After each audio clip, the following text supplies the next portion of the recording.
I'm Fonzo, and today we're going to be reacting to why you should watch Bathurst 1000. I ain't gonna lie to y'all, I don't know nothing about Bathurst. Me neither. I think it's like some NASCAR type stuff, but don't get mad at me. I said I think it's NASCAR. So we gonna check it out. Let us know what y'all like. Make sure y'all comment, subscribe, do all that good stuff, and let's get into this reaction.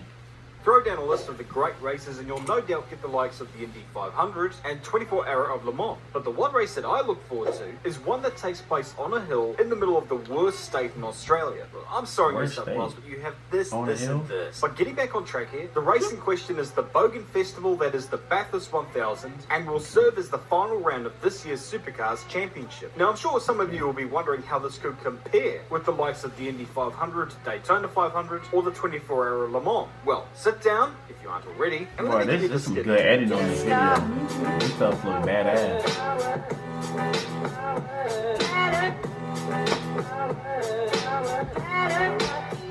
In 1960, the Light Car Club of Australia organised a race called the Armstrong 500, which was being held at the Phillip Island Grand Prix circuit over 500 miles with standard production cars. It was divided into classes based on engine capacity, or price, or the customer's hair colour. But by 1962, the track surface was falling apart like Joe Soward in a heatwave, and thus the race needed a new home. And they found it at the Mount Panorama circuit in Bathurst, New South Wales. The 3.9-mile circuit hosted its first event in 1963.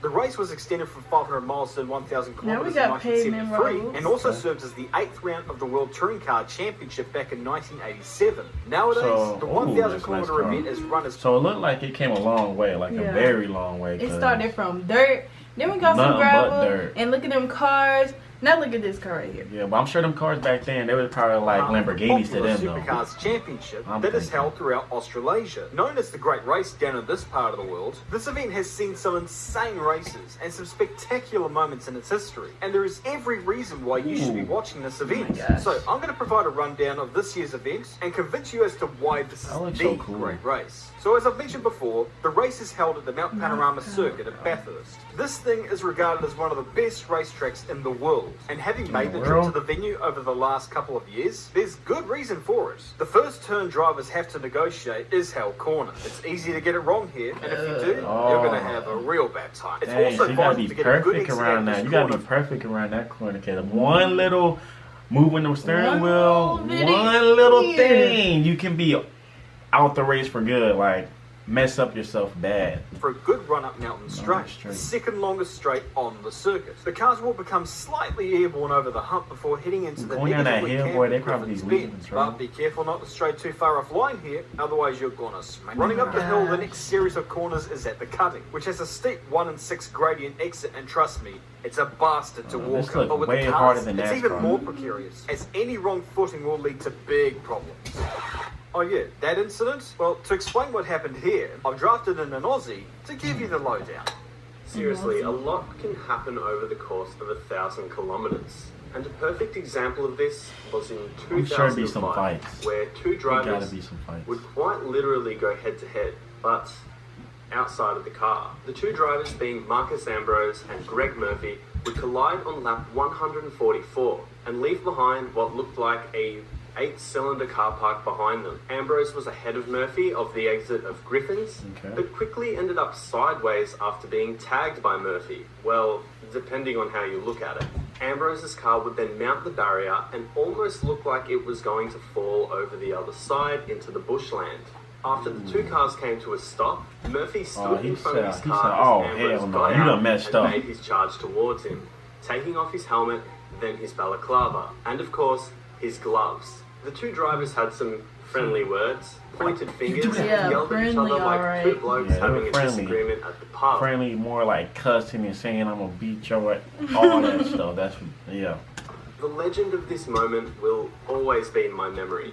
Two blokes wanting to just beat the living daylights out of each other on a mountain out in the middle of nowhere in New South Wales. This to me is Australian motorsport in its prime.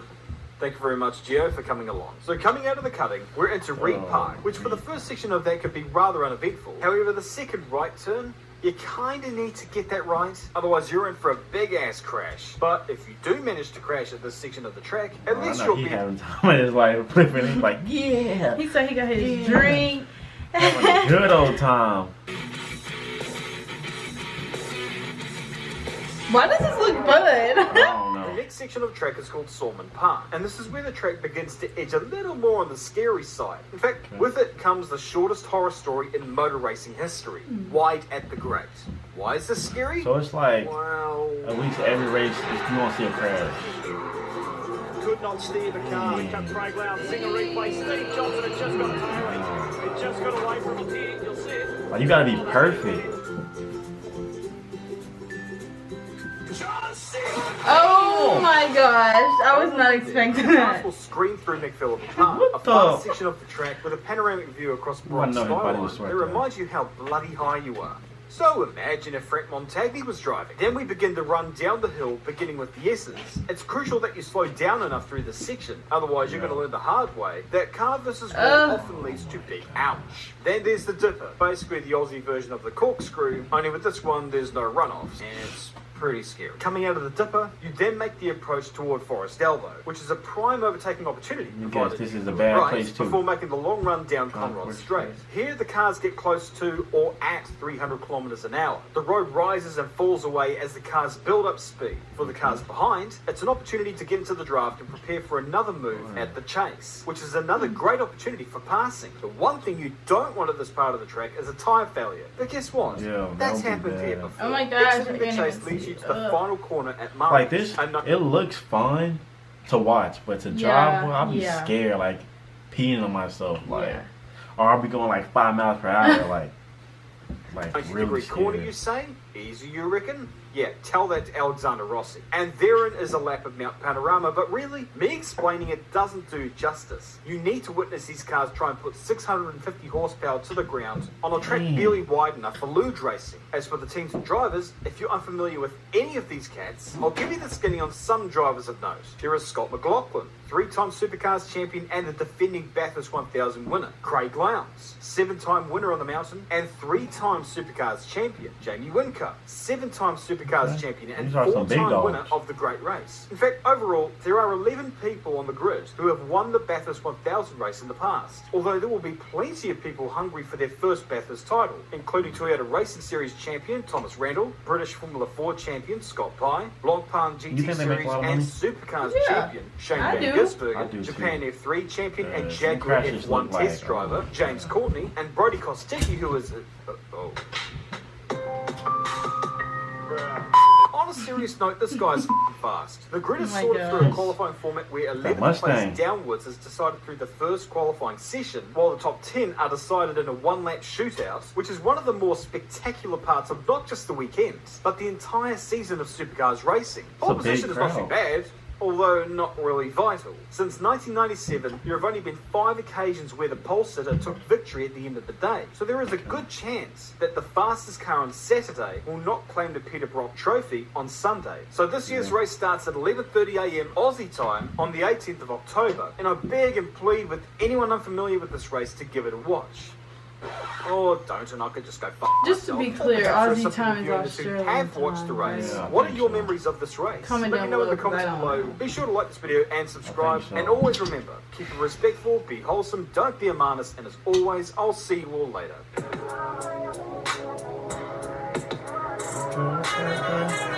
I learned a lot, low key. Yeah. That looks really fun to go to. Yeah, really fun to go to. Just to go to, not to race. Yeah, not because that would be. I don't know about that one, but hey, I respect them for doing that because that looked pretty dangerous. Comment down below who your favorite racer is. Yeah, who the big names, who the big dogs in this thing. Because we need to, get familiar with this because we're new at this. We're new at this, so. Like, we just found about the AFL, we knew that, so now we learning about this racing stuff, just, expanding our sports and all that good stuff. But that's that for that video. Make sure y'all like, comment, subscribe, tell us what y'all think. Catch y'all next time.